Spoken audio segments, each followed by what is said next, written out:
Maimonides, the Rambam. Moses Maimonides, this is in parentheses, Moses Ben Maimon, known in rabbinical literature as Rambam, from the acronym Rabbi Moses Ben Maimon, from 1135 to 1204. A rabbinic authority, codifier, philosopher, and royal physician. The most illustrious figure in Judaism in the post-talmudic era, regarded by many of the greatest Jewish philosopher of the Middle Ages, and one of the greatest of all time. He was successful in bringing four cultures, Greco-Roman, Arab, Jewish, and Western, together in one person, and in doing so remains one of the most influential religious philosophers of the intellectual world. His teaching influences other faiths as well as Jews. However, it is his commentary on Jewish texts that mark him out as one of the most influential and important Jews in history. He wrote 3 major essays on Jewish law, the most famous being The Guide for the Perplexed, and each of them is still regarded as hugely important in Jewish philosophy. This monumental work laid the foundation for all subsequent Jewish philosophic inquiry known as Chakirah, and stimulated centuries of philosophical Jewish writing. His large 14 volumes work, Mishneh Torah, to date holds canonical authority in regard of the codification of Talmudic law. That was from the Jewish Virtual Library on the internet, the Famous People, and the BBC. Rambam says in chapter 12, paragraph 2 of the laws concerning King Moshe, our sages taught there will be no difference between the current age and the era of Moshe, except our emancipation from subjugation to the Gentile kingdoms. The simple meaning of the words of the prophets appears to imply that the war of Gog and Magog will take place at the beginning of the Messianic age. Before the war of Gog and Magog, a prophet will arise to rectify Israel's conduct and prepare their hearts for the redemption, as it is written. Before I go any further, there will be no war of Gog and Magog. Period. I am Moshe. This is the era of Moshe. And in addition, I'm not here to rectify Israel's conduct. And I would like to think I'm preparing their hearts for the redemption, because it is here.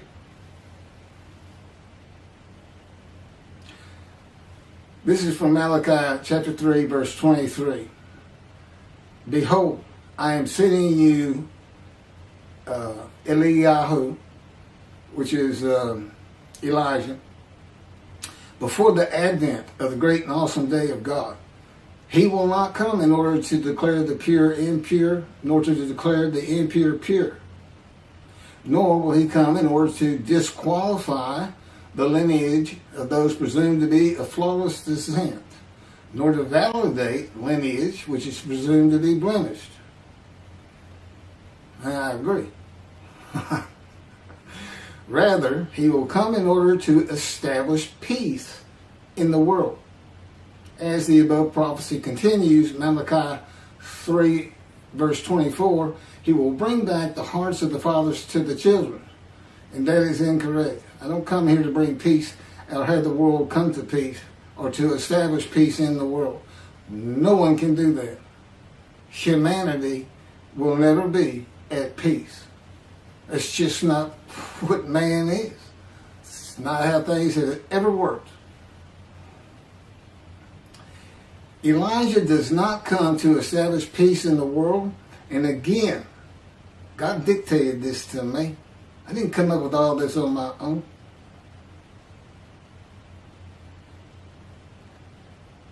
From the book Isaiah 53, In the Day of the Lord.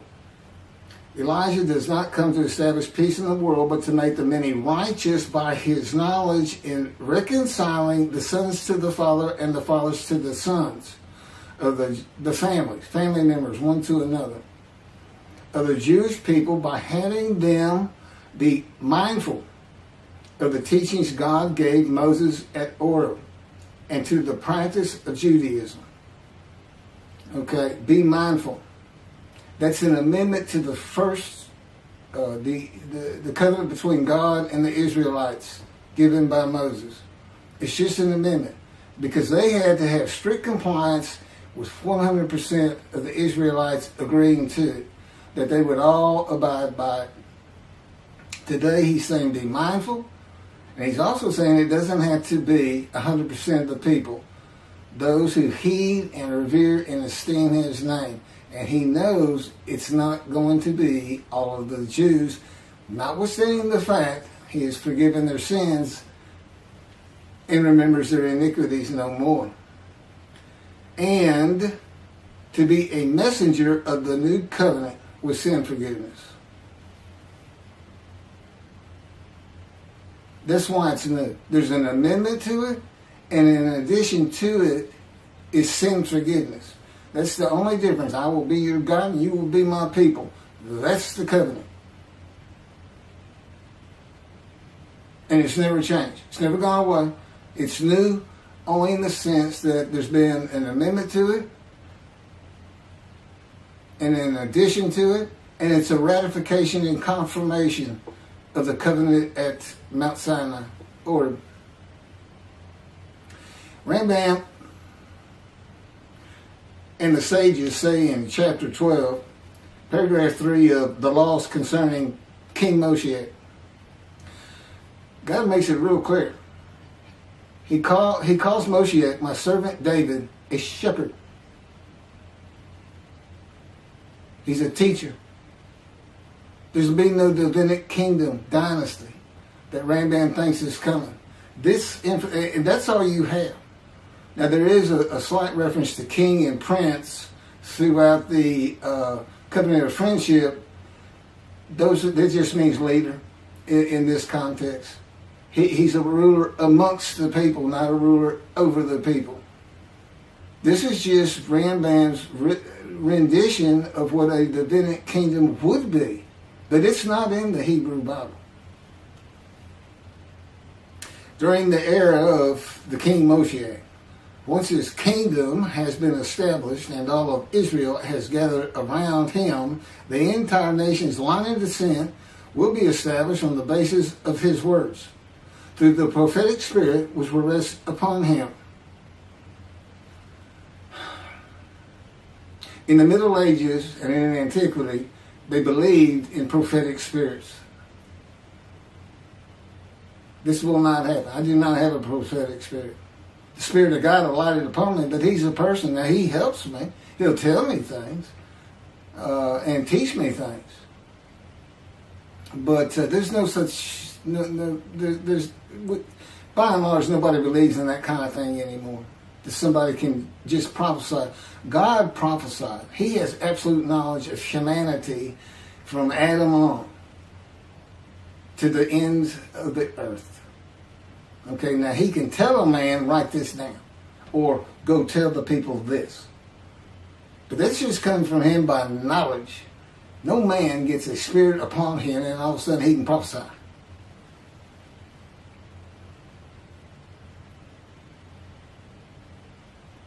So no, the entire nation's line of descent is not going to be established by anybody, including and not myself, and I am Moshe, or God Himself. So that's just not going to happen. As it is written, He shall sit as a refiner and purifier. He will purify the lineage of the Levites first, stating that this one is a priest, a defined lineage. And this one is a Levite, a divine lineage.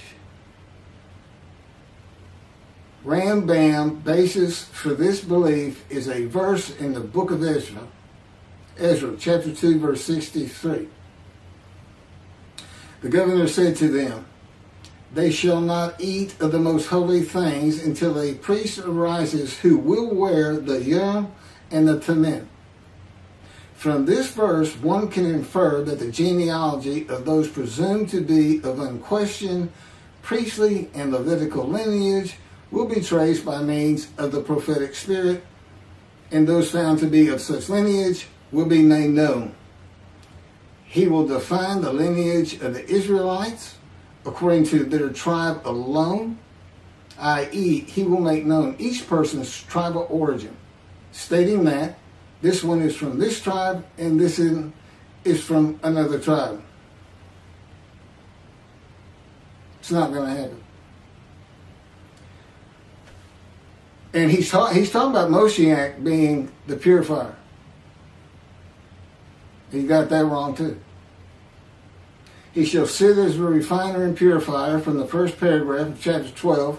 Paragraph 3 is not Moshiach. God purifies and refines. And he comes with Elijah and the angel of the covenant that you desire. Rambam says the prophetic spirit will rest upon the anointed one. The prophecy of the Hebrew Bible, the prophecies of God. I just gave you my summarization of before I read this, of what I'm about to reread. The difference is, this sounds better, and this is what God dictated.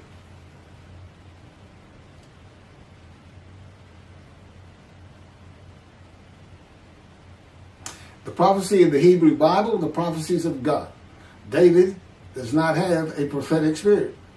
While prophetic spirits were a common belief in the ancient age, in Middle Ages, that is not true for the age of reasoning and information. Isaiah chapter 11 verse 2 defines the attributes of the spirit that alights upon the anointed one as a spirit of wisdom and insight, a spirit of counsel and valor, a spirit of devotion and reverence for the Lord. There is nothing regarding a prophetic spirit. And even that, it's just what the Spirit of God lit upon me, and He has all these attributes, and they teach me, and they tell me as I speak to people how to do and how to be. But a spirit didn't just alight upon me in and of itself. And within God's Spirit is God Himself, His very presence, His mind. You know, it's a hard concept because Judaism's never taught it, but it's in Ezekiel. I don't recall the chapter and verse, but God told Ezekiel, get up upon your feet. Ezekiel says, at that very moment, a spirit entered into me, and I could hear God's words. Couldn't hear God's words until the spirit entered into him. Why? They had to be inside you. They had to be inside you. It's speaking to your mind. God doesn't have a mouth, a tongue. He can, within me, He can make me sense, perceive that this is where His presence is. And that is where the words are coming from. As though to my ear, even though it doesn't really seem like my ear, but it does seem like it's coming from over here, or over here, wherever He wants to do it. The Spirit enters into you, and God is in His Spirit. And this is Malachi chapter 3, verse 2 through 5. But who can endure the day of His coming? And who can hold out when He appears? for he is like a smelter's fire and like fuller's lye. He shall act like a smelter and purger of silver, and he shall purify the descendants of Levi and refine them like gold and silver, so they shall present offerings in righteousness. Then the offerings of Judah and Jerusalem shall be pleasing to the Lord, as in the days of yore, and in the years of old. But first I will step forward to contend against you, and I will act as a relentless accuser against those who have no fear of me. This is God, and not David or Elijah. It's God. And what does he say? I will act as a relentless accuser. He says when Moshiach is here, his servant David is here, he says, I'm going to have a reckoning and dismiss the shepherds of the flock, the rabbis. I'm going to have a reckoning and not dismiss them, primarily for teaching this Messianic era. Secondly, for ignoring his prophet. That would be me, shunned, despised, and held of no account. That's how they've been treating me for years now. God's been with me 13 years to prepare me for this, and that's how they treated me.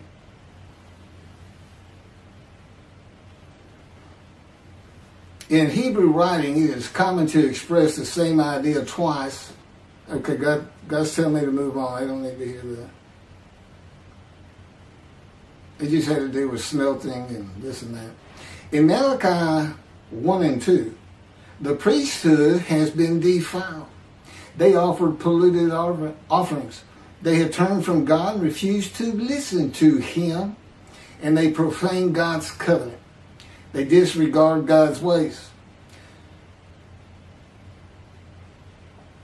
This is in quotes from Ezekiel chapter. Well, it's in quotes anyway. Those who have no fear of me would be the priestly tribe of the Levites, and not pertaining to genealogy or tribal lineage, but to Ezekiel 34. Thus said the Lord God, I'm going to deal with the shepherds. I will demand a reckoning of them for my flock, and I will dismiss them from tending my flock. It's Ezekiel chapter 34, verse 10. Then I will appoint a single shepherd over them to tend them, my servant David. Again, that's Moshiach. He shall tend them. He shall be a shepherd to them. Not a king. I, the Lord, will be their God. My servant David shall be a ruler among them. I, the Lord, have spoken, and I will grant them a covenant of friendship. Malachi chapter 3, verse 3 says that he shall purify the descendants of Levi and refine them like gold or silver, so that they shall present offerings in righteousness. This would be those rabbis who accept the words of the prophets of God as interpreted in this day of reasoning and information, and not as interpreted in the ancient age and middle age. If you want to be purified, if you want to get out from under the dismissal, you're going to have to learn everything God dictated to me in Isaiah 53 in the day of the Lord, and the second book, the life of God's righteous servant of Isaiah 53, which is my life.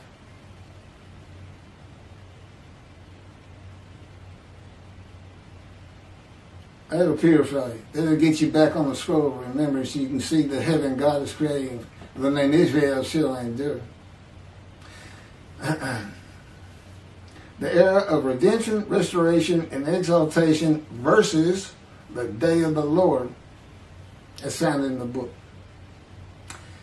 Rambam and the sages interpreted it as a prophecy that Moshiach, with a prophetic spirit, will determine the lineage of the priests and Levites from a verse in the book of Ezra. I've covered this. Anyway, the governor said to them, they shall not eat of the most holy things until a priest arrives who will wear the Urim and Thummim. This has nothing to do with genealogy of Levites today or purification and refining, or a prophetic spirit on Moshe. This is not a prophecy of a high priest arising. And it is not Moshe, but an answer to those that could not prove they were Levites when the verse is put into its proper context. This is Ezra chapter 2, verses 61 through 63.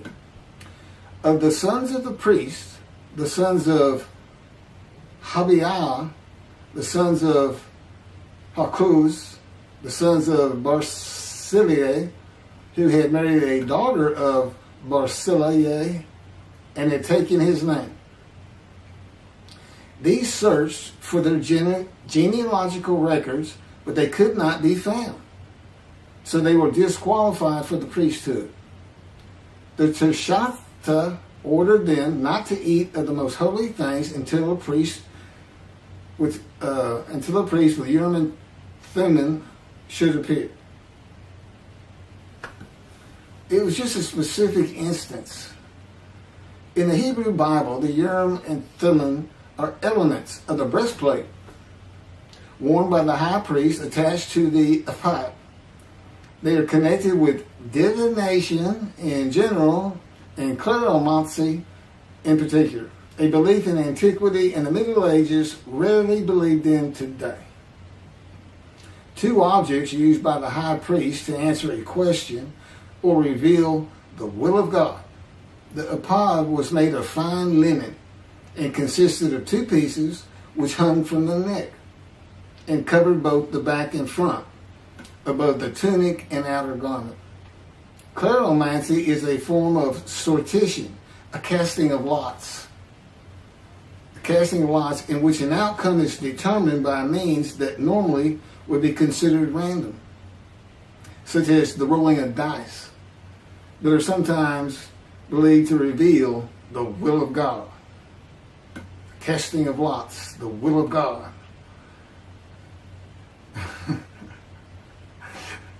This is not believed in today. Ezra is not a book of the prophets. Teshachta was not a prophet and did not speak the words of God. Few people believe in divination and cleromancy today, matters and things of the Hebrew Bible written for an era gone by. In summation, as great as this man was, and we're talking about the year 1200 or so when he died, born in the 1100s, he was an incredible man. There's no doubt about it. But he didn't have the science, the medicine, the knowledge, the information, the ability to get information that we have today. It's a different time. We just don't believe in some of these things they believed in. You can't just say or say, just say. Now, Rambam also, I can't believe it's not in here. He said Moshe is going to perfect the world, and the entire world was going to speak Hebrew. Okay? And he gets that from Zephaniah chapter 9, verse 10. God says, and I think most people have heard this phrase, there shall be a people of a pure speech. He takes that to be the people of the world. Well, the only problem is that, read verse 9. In verse 9, God talks about his anger against the world and how he would actually terminate it with fire. He's not talking about them. He's just talking about his people. The peoples are the Jewish people. And guess what? Today they are a people of pure speech in Israel. See, the only time an ancient language has been revived in the modern times, and that's Hebrew. That's their official language, along with Arabic in Israel. So it was a true prophecy of God. They should be a people of pure speech, but he's only talking about the Jewish people. When he says the peoples, he's talking about his people. If he's talking about the people of the world, you know what he's going to say? The people of the world. His people. The Jews. Okay, well that's all I have on Rambam. Again, I'm surprised I don't have that. Thank you very much for listening.